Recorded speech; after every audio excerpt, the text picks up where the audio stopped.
ألف لام ميم. الله لا إله إلا هو الحي القيوم.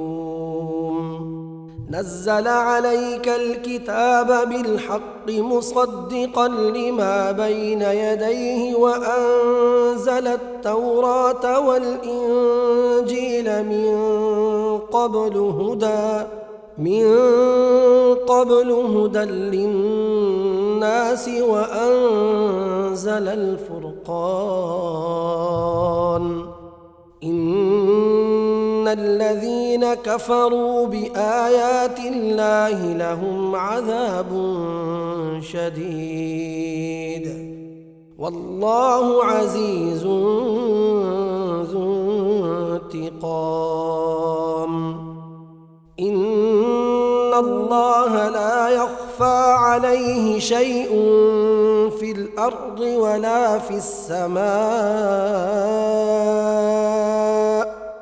هو الذي يصوركم في الأرحام كيف يشاء. لا إله إلا هو العزيز الحكيم. هو الذي أنزل عليك الكتاب منه آيات محكمات هن أم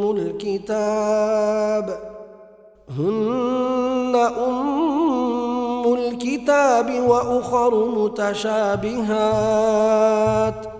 فأما الذين في قلوبهم زيغ فيتبعون ما تشابه منه ابتغاء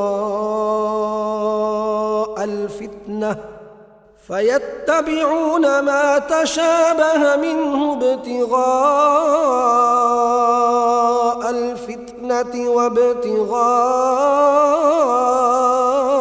تأويله وما يعلم تأويله إلا الله.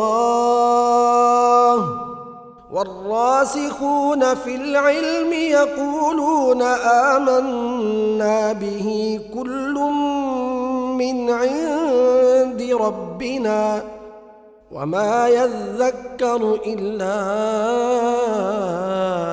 أولو الألباب. ربنا لا تزغ قلوبنا بعد إذ هديتنا وهب لنا من لدنك رحمة إنك أنت الوهاب. ربنا إنك جامع الناس ليوم لا ريب فيه إن الله لا يخلف الميعاد.